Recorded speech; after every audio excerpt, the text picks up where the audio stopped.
Le 11 juillet a été déclaré par l'Union africaine une journée de lutte contre la corruption. En République démocratique du Congo, l'Observatoire de surveillance de la corruption et de l'éthique professionnelle a organisé une cérémonie de célébration de cette journée africaine sous le haut patronage du président de la République Félix-Antoine Tshisekedi Tshilombo.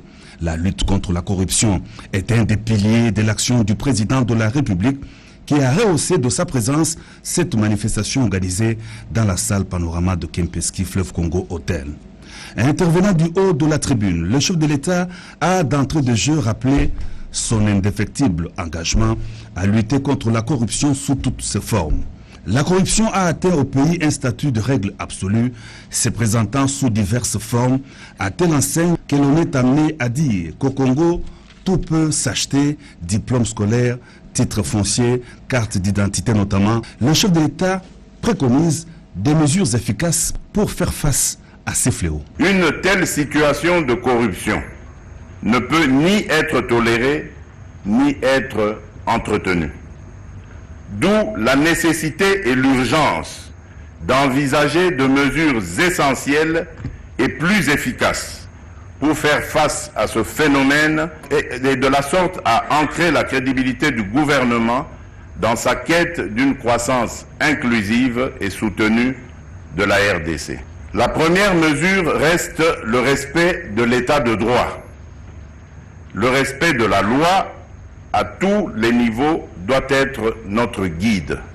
À ce sujet, je fais appel à tout le personnel judiciaire du pays, spécialement aux magistrats, qui doivent, en toutes circonstances, rendre une justice juste et équitable, sans pour autant céder à la tentation de corruption. Des moyens adéquats et conséquents seront mis à la disposition de la justice pour lui permettre de bien faire son travail.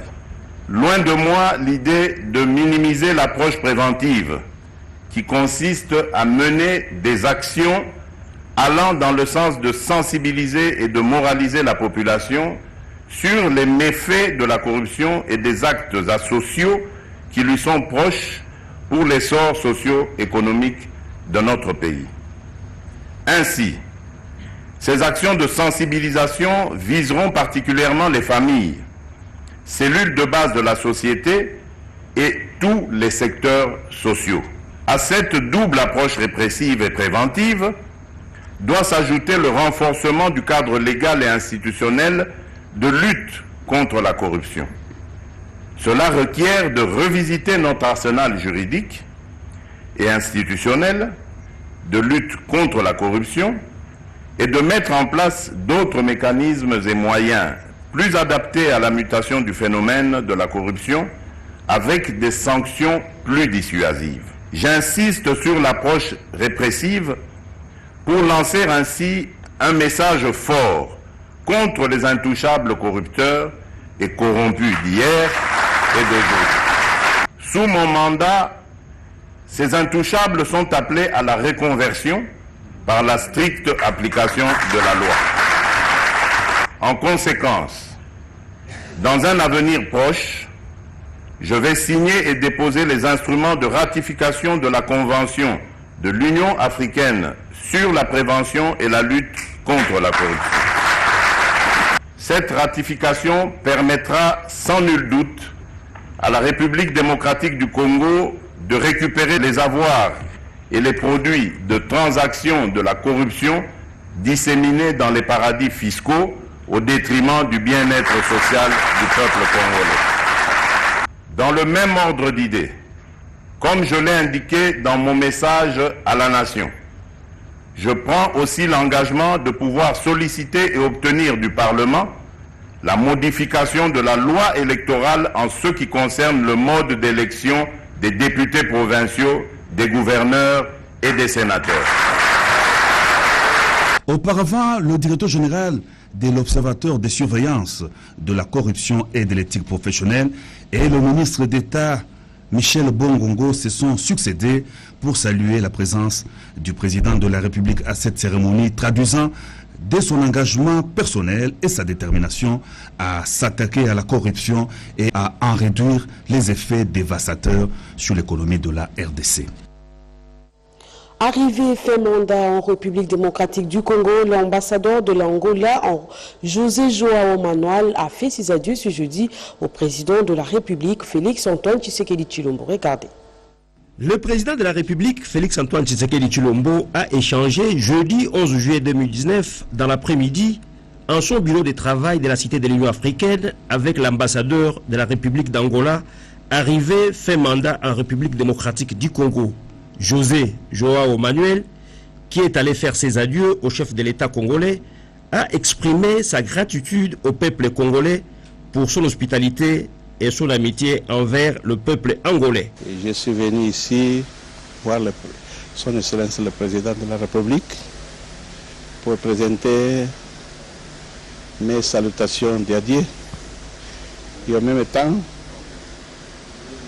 le dire que l'exprimer les remerciements, mes remerciements à tout le peuple congolais pour l'amitié, pour l'affection et pour la solidarité aux les Angolais qui sont ici et surtout à moi-même pour le soutien et l'assistance que j'ai toujours reçu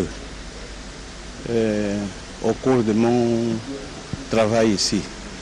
Il a par ailleurs indiqué qu'il a à cette occasion présenté au chef de l'État le programme officiel relatif au mini-sommet de la conférence internationale sur la région des Grands Lacs, CIRGL, sur la situation sécuritaire dans la sous-région, prévu ce vendredi 12 juillet à Luanda, en Angola, où Félix-Antoine Tshisekedi Tshilombo est parmi le chef de l'État attendu.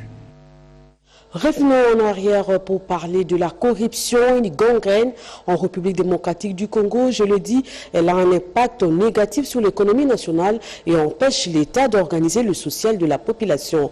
C'est ce que nous dit Médard Mbouyel Mangal dans cette chronique. Suivez.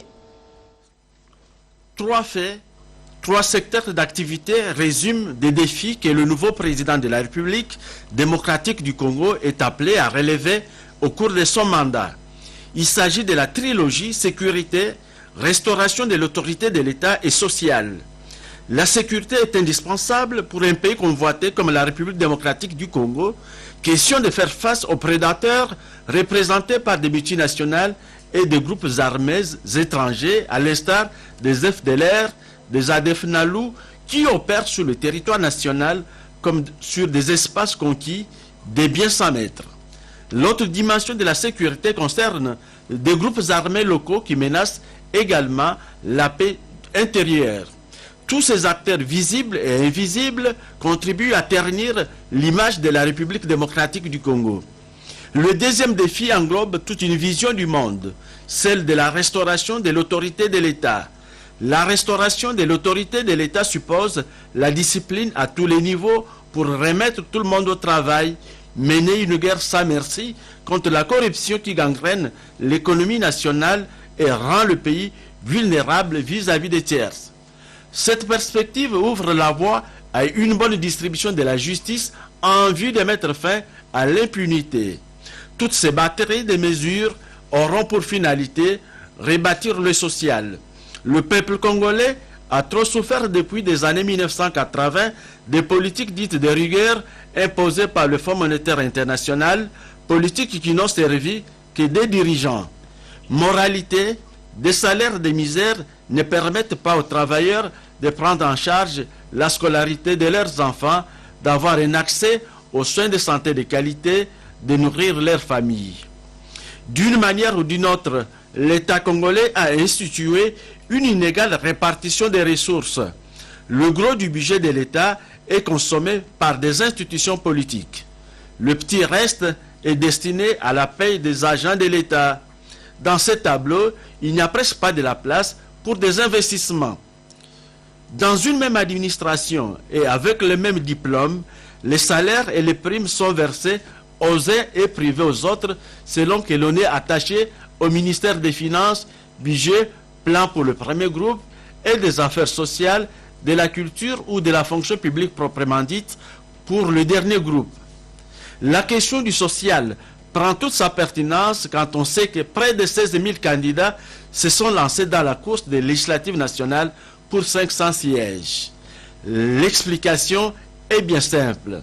La politique, au lieu d'être un service aux citoyens, s'est imposée comme une mangeoire où l'on amasse des ressources personnelles au détriment des citoyens ordinaires.